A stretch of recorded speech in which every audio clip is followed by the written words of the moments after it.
खबरों का सिलसिला। प्रधानमंत्री नरेंद्र मोदी थोड़ी देर में कोविन ग्लोबल कॉन्क्लेव को संबोधित करते हुए अपने विचार साझा करेंगे। भारत कोरोना से निपटने के लिए कोविन प्लेटफॉर्म को एक डिजिटल पब्लिक गुड के रूप में पेश करेगा।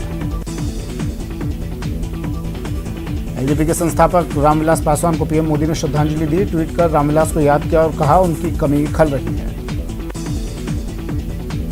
विदेश मंत्री एस जयशंकर इस हफ्ते रूस की यात्रा पर जाएंगे। जयशंकर का यह दौरा 8 जुलाई से शुरू हो सकता है। RJD chief Lalu Prasad Yadav party के 25 साल पूरे होने पर वीडियो कॉन्फ्रेंसिंग के जरिए कार्यकर्ताओं को संबोधित किया है। जेल से रिहा होने के बाद पहली बार लालू लोगों से मुखातिब हुए। संघ प्रमुख मोहन भागवत ने मुस्लिम राष्ट्रीय मंच के कार्यक्रम में लिंचिंग को लेकर बड़ा बयान दिया है। भागवत ने कहा मुसलमानों का विरोध करने वाले हिंदू नहीं है। जो लोग लिंचिंग कर रहे हैं उनके खिलाफ सख्त कार्रवाई होनी चाहिए। संयुक्त किसान मोर्चा ने मानसून सत्र के दौरान संसद के बाहर तीनों कृषि कानूनों का विरोध करने का ऐलान किया। किसान मोर्चा सभी विपक्षी दलों को समर्थन के लिए 17 जुलाई को पत्र भेजेगा। मुख्यमंत्री अशोक गहलोत की समीक्षा बैठक अब 2 बजे होगी। इस बैठक में कौशल रोजगार एवं उद्यमिता विकास की समीक्षा करेंगे। 7 जुलाई को कैबिनेट की अहम बैठक होगी।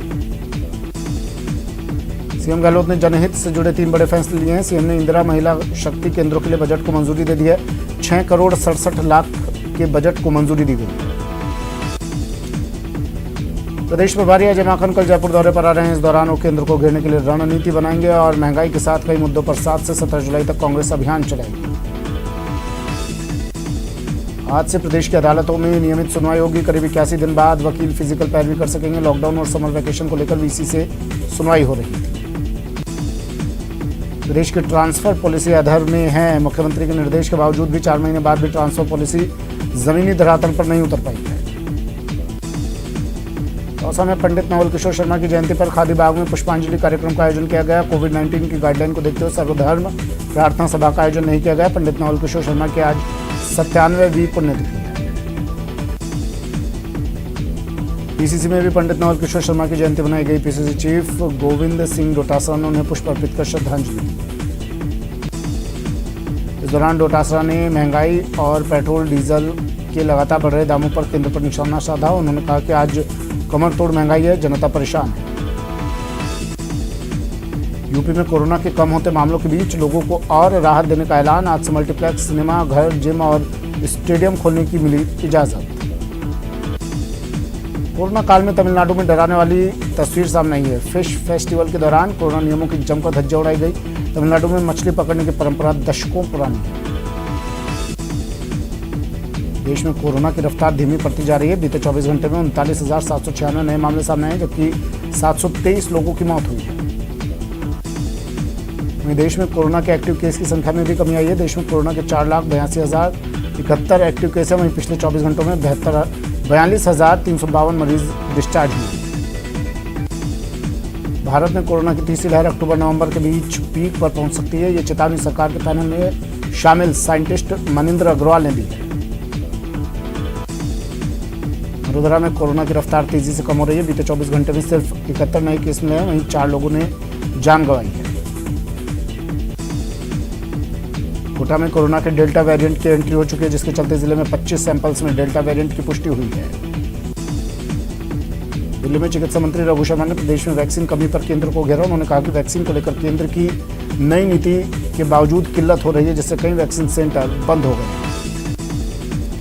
पार्टी के बिखराव को लेकर मंत्री रघु शर्मा ने बड़ा बयान दिया है। उन्होंने स्पष्ट कर दिया है कि पार्टी में सब कुछ ठीक है, पार्टी एकजुट है।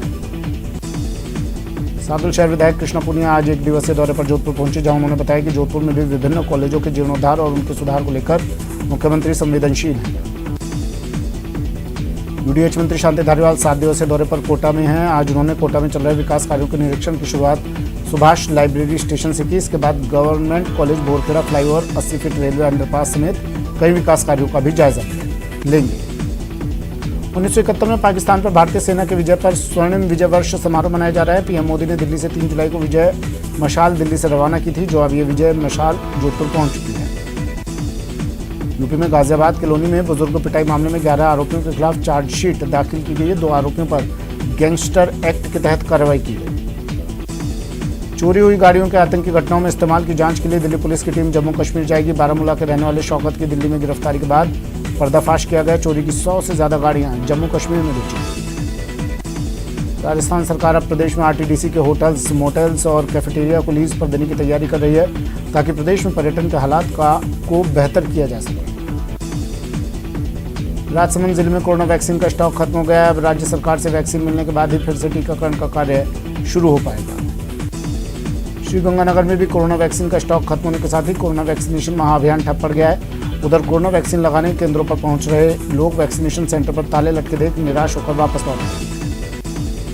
कोटा में कोरोना के नए मरीजों की संख्या पर ब्रेक लग गया है। देर शाम आई रिपोर्ट में 1597 सैंपल टेस्ट किए गए थे। इनमें से एक भी व्यक्ति कोरोना पॉजिटिव नहीं मिला। जयपुर में प्रदेश के सबसे बड़े एसएमएस अस्पताल में ब्लैक फंगस के मरीजों की मुश्किलें कम होने का नाम नहीं ले रही। कोरोना के कारण ब्लैक फंगस हुआ, फिर ऑपरेशन होने के बाद इंजेक्शन की किल्लत और अब टोसाकोनाजोल टैबलेट की किल्लत से जूझ रहे हैं। अजमेर के रूपनगढ़ थाना इलाके में पेट्रोल पंप पर बाइक सवार 3 युवक 40,000 रुपए की लूट की वारदात को अंजाम देकर फरार हो गए।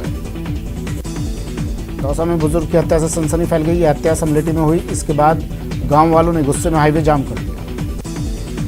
धौलपुर शहर के निहालगंज में चोरों ने घर के सामने खड़ी बोलेरो चुरा ले गए। पूरी घटना सीसीटीवी कैमरे में कैद हो गई। पुलिस ने सीसीटीवी फुटेज के आधार पर अज्ञात चोर की तलाश शुरू कर दी है। नागौर की डीडौना थाना पुलिस ने गौ तस्करी के खिलाफ कार्रवाई करते हुए गायों से भरा एक ट्रक जब्त कर आरोपी को गिरफ्तार किया। भरतपुर के चिकसाना मकान की नींव रखने के दौरान हुए हिंसक झड़प का वीडियो सामने आया है। 3 दिन पहले की यह घटना है जिसमें दोनों गुटों में झड़प में कई लोग घायल हो गए। सीकर के फतेहपुर के कारंगा गांव में चोरों ने एक मकान को निशाना बनाया और 20 लाख के गहने चोरी कर ले गए। पूरी वारदात सीसीटीवी में कैद हो गई जिसमें 5 चोर नजर आ रहे हैं। सीकर पुलिस ने 11 साल से हत्या के मामले में फरार शातिर बदमाश को गिरफ्तार किया। आरोपी इतना शातिर है कि वारदात के बाद विदेश भाग गया था। झालावाड़ जिले के रामपा खेड़ी इलाके में संदिग्ध हालत में एक अध्यापक की लाश मिली है। गंगाधार पुलिस मौके पर पहुंची तो मृतक की पहचान ओम प्रकाश मेहर अध्यापक के रूप में हुई। नागौर में गौ तस्करी के खिलाफ पुलिस ने कार्रवाई करते हुए गायों से भरा एक ट्रक जब्त किया। साथ ही एक आरोपी को भी गिरफ्तार किया। नागौर जिले में पुलिस ने अवैध खनन के खिलाफ कार्रवाई करते हुए एक जेसीबी मशीन, एक डंपर और एक ट्रैक्टर को जब्त किया। अजमेर के केकड़ी में 2 युवकों को गिरफ्तार किया गया जो फर्जी पुलिस अधिकारी बनकर अवैध वसूली कर रहे थे। पुलिस ने आरोपियों के कब्जे से एक बोलेरो कार भी जब्त की है।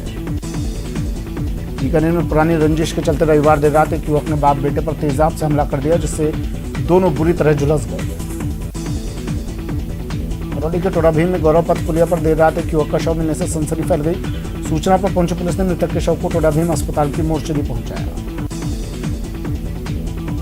कोटा में कुन्हाड़ी थाना पुलिस ने अवैध मादक पदार्थ तस्करी के खिलाफ कार्रवाई की। 2 आरोपियों को गिरफ्तार किया गया। आरोपी मोहम्मद इस्लाम और सलीम झालावाड़ के कुंजड़ा गली के निवासी। भरतपुर के बंद बारेठा बांध में डूबने से एक युवक की मौत हो गई। मृतक रुदावल थाना क्षेत्र के गांव भवनपुरा का रहने वाला बताया जा रहा है। दौसा के समलेटी गांव में 65 वर्षीय राम भरोसी मीना का सिर पर वार कर उसकी हत्या कर दी गई जिससे आक्रोशित ग्रामीणों ने हत्यारे की गिरफ्तारी की मांग को लेकर जाम लगा दिया। उदयपुर के मल्ला तलाई इलाके में सुबह एक युवक के साथ जमकर मारपीट हुई। घायल युवक ने इस पूरी घटना का वीडियो अपने ही मोबाइल में कैद कर लिया। जोधपुर के सेंट्रल जेल में तलाशी अभियान के दौरान 4 मोबाइल और 2 सिम जब्त किए गए। जेल प्रशासन ने रातानाड़ा थाने में 4 कैदियों के खिलाफ मामला दर्ज करवा दिया और पुलिस मामले की तफ्तीश कर रही है।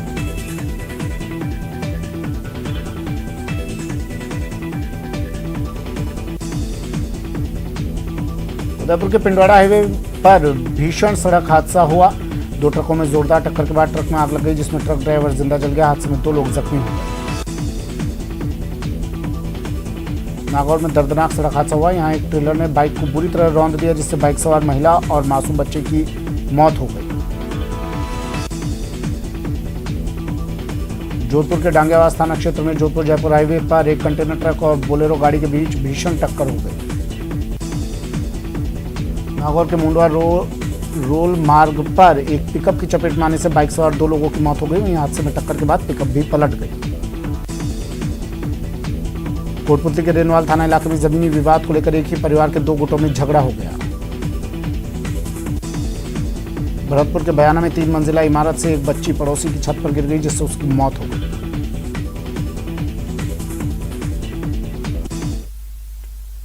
सीधा लिए चलते हैं आपको कोविन कॉन्क्लेव में प्रधानमंत्री नरेंद्र मोदी संबोधित कर रहे हैं।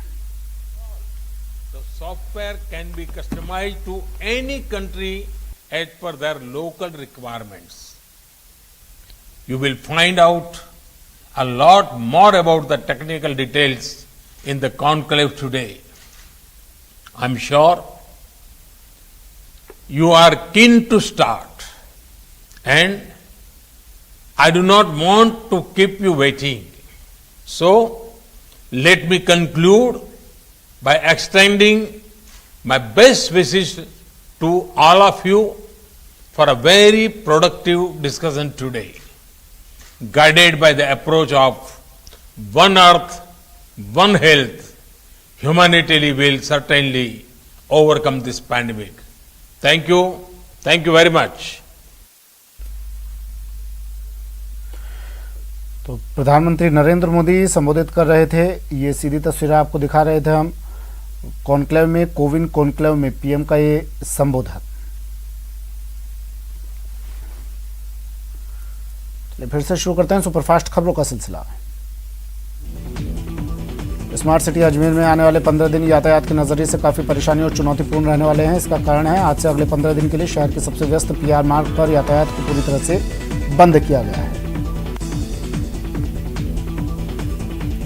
जोधपुर नगर निगम दक्षिण ने शहर में बिना अनुमति के लगे केबिन हटाने को लेकर विशेष अभियान चलाया जा रहा है। अभियान के तीसरे दिन मुख्य सड़कों से 20 केबिन जब्त किए गए। प्रधान मुख्य वन संरक्षक श्रुति शर्मा झुंझुनू के दौरे पर आई। उन्होंने झुंझुनू के बीहड़ क्षेत्र का दौरा किया। यहां पर जंगली जानवरों और पक्षियों के लिए की गई व्यवस्थाओं का जायजा लिया। नगर परिषद सीकर में मनोनीत पार्षदों का शपथ ग्रहण समारोह आयोजित किया गया। उपखंड अधिकारी गरिमा लाटा ने 3 पार्षदों को शपथ दिलवाई। बीकानेर के नोखा में अपने बेटे को बचाने के लिए एक मां कुंड में कूद गई। हादसे में दोनों की मौत हो गई। डूंगरपुर जिले में विद्युत विभाग की ओर से जिले भर में हाई रिस्क पॉइंट का सर्वे करवाया गया। 1541 हाई रिस्क पॉइंट को चयनित किया गया है। जयपुर में झाड़ीसा सेवा समिति ने 500 से ज्यादा पेड़ लगाए और लोगों को पर्यावरण सुरक्षा के प्रति जागरूक किया।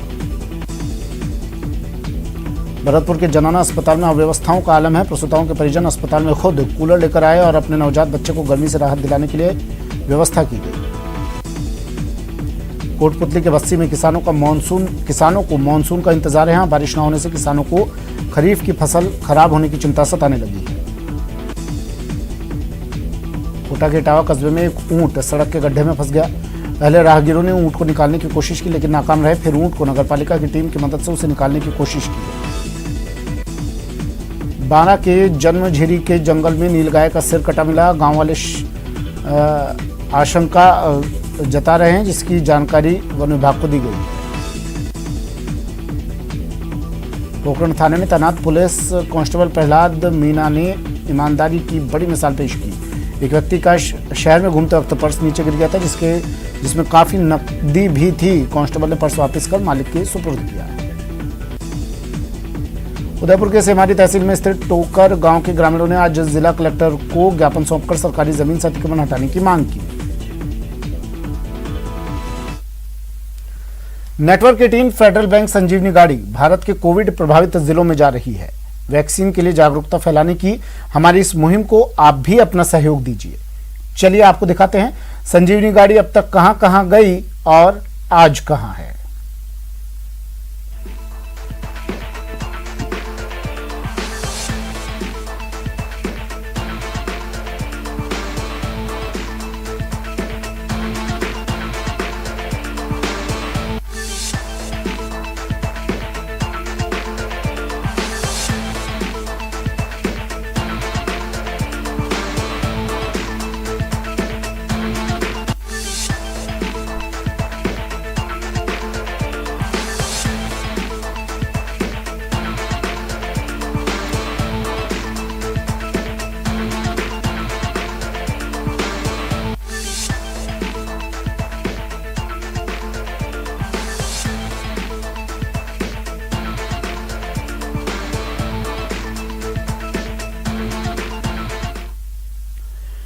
देश में टीकाकरण का अभियान जोरों पर है। इस बीच टीके के लिए लोग प्रोत्साहित हों, इसके लिए तरह तरह से उन्हें समझाया भी जा रहा है। कहीं ऑफर भी दिए जा रहे हैं। ऐसा ही एक ऑफर सिरसा में दिया जा रहा है। यहां मिठाई वाले उन ग्राहकों को मिठाई में छूट दे रहे हैं जिन्होंने टीका ले लिया है।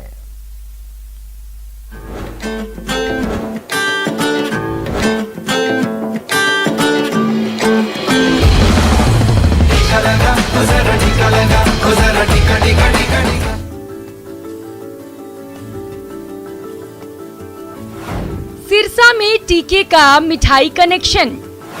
टीका लोगे तो सस्ती मिठाई खाओगे। सर्टिफिकेट दिखाओ 5% छूट पाओ। कोरोना से लड़ने के लिए टीका जरूरी है।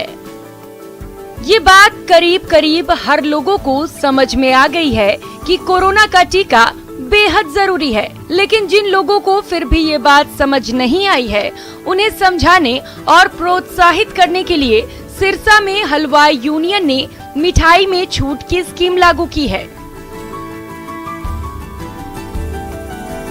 इस स्कीम के तहत मिठाई के दुकानदार उन लोगों को 5% की छूट देंगे जिन्होंने कोरोना का टीका ले लिया है। वैक्सीनेशन ड्राइव जो चलाई जा रही है उसको प्रोत्साहित करने के लिए हलवाई यूनियन ने एक स्पेशल प्रोत्साहन स्कीम शुरू करी है, जिसके अंतर्गत एक 5% का डिस्काउंट जो भी आदमी मिठाई खरीदेगा, परचेज करेगा, उसको स्पेशल डिस्काउंट दिया जाएगा।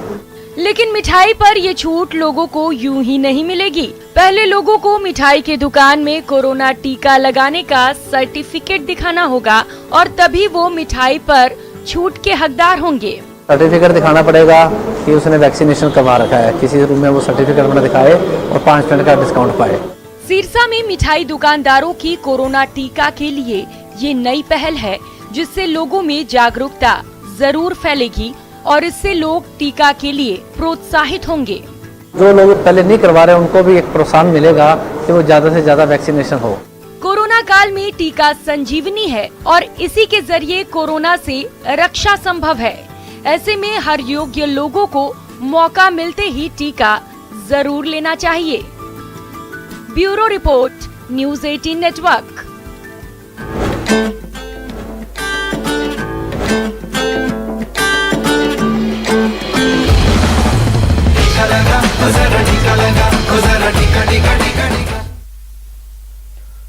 श्रीगंगानगर में कोरोना वैक्सीन खत्म होने के बाद आज लगातार दूसरे दिन वैक्सीनेशन का महाअभियान पूरी तरह से ठप रहा है।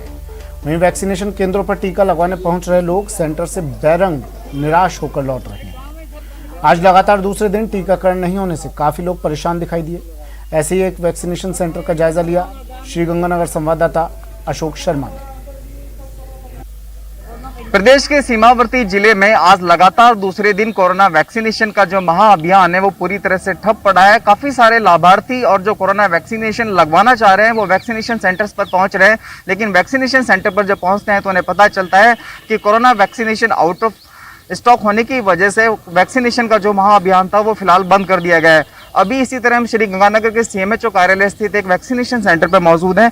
यदि हम आपको यहाँ का नज़ारा दिखाएं तो आप ये देखें कितने लोग यहाँ पर वैक्सीनेशन लगवाने के लिए आए हुए हैं, लेकिन चूंकि वैक्सीनेशन आज लगातार दूसरे दिन हो ही नहीं रहा है, वैक्सीन की डोज अवेलेबल नहीं हो रही है। तो आप देख लीजिए अभी सवेरे का लगभग 9:30 बजे का ये वक्त है, लेकिन 1 दर्जन से ज़्यादा लोग यहाँ पर मौजूद है और वैक्सीन नहीं लग पाने के कारण निराश होकर वापस लौट रहे हैं। हम कुछ लाभार्थियों से भी बात करने का प्रयास करते हैं कि कितने दिनों से वो चक्कर लगा रहे हैं और क्या आपका फीडबैक है। हाँ माता जी, कितने दिनों से आ रहे हैं, क्या लगा है? हमें लगाया था उन्होंने 28 तारीख को बोला था कि 28 तारीख को लगेगा। 25 तारीख को अप्रैल को, कौन सी अप्रैल थी वो? 3 अप्रैल नहीं, 25 तारीख को, हाँ 3 अप्रैल, उसमें आए थे हम लगवाने के लिए। लग गया वो तो, और दूसरे टीके के लिए 28 को बोला था और नहीं लगाया, जब इसे हम डोल रहे। अच्छा, 28 से लेकर आज 4-5 तारीख हो गई, हाँ नहीं लगा। हमारे साथ एक और माता जी, हम इनसे बात करते हैं। माता जी, आप? सर मेरे को तो 15 दिन हो गए, एक डोज भी नहीं लगी। अब 15 दिन हो गए, डेली आपने कहते आज नहीं, कल आना, कल नहीं, परसों आना।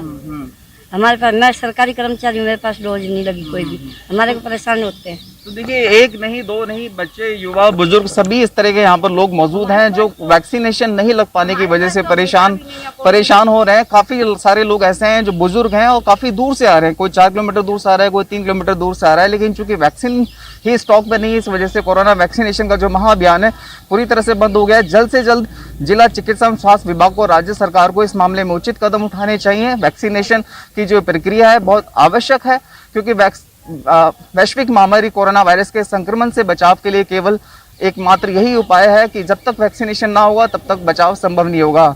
अशोक शर्मा, न्यूज़ 18, श्री गंगानगर। और यहाँ शनिवार को हम लोग आए थे 4 बजे के आसपास। ये बोले 5 बजे तक टीकाकरण है, लेकिन वैक्सीन खत्म हो गई थी, तो इन्होंने कहा था कि मंडे को आप पता कर लेना। तो मंडे को आने के बाद भी ये रिस्पांस हो रहा है कि अभी है नहीं। और पिछले 3-4 दिन से मैं भी आगे पूछ ही जा रहा हूँ, कह रहे हैं आज नहीं लगेगा, आज नहीं लगेगा। और यही बताया जा रहा है कि तो मैं पूछा हूँ जो कब नाम कब लिखाना है और कैसे क्या लगेगा। उन्होंने बोला जिस दिन नाम लिखेगा उसी दिन टीका लगेगा। आज भी मैं पूछ लिया तो कह रहे टीका खत्म है, 3-4 दिन के बाद लगेगा। फिलहाल इतना ही, दीजिए इजाजत, नमस्कार।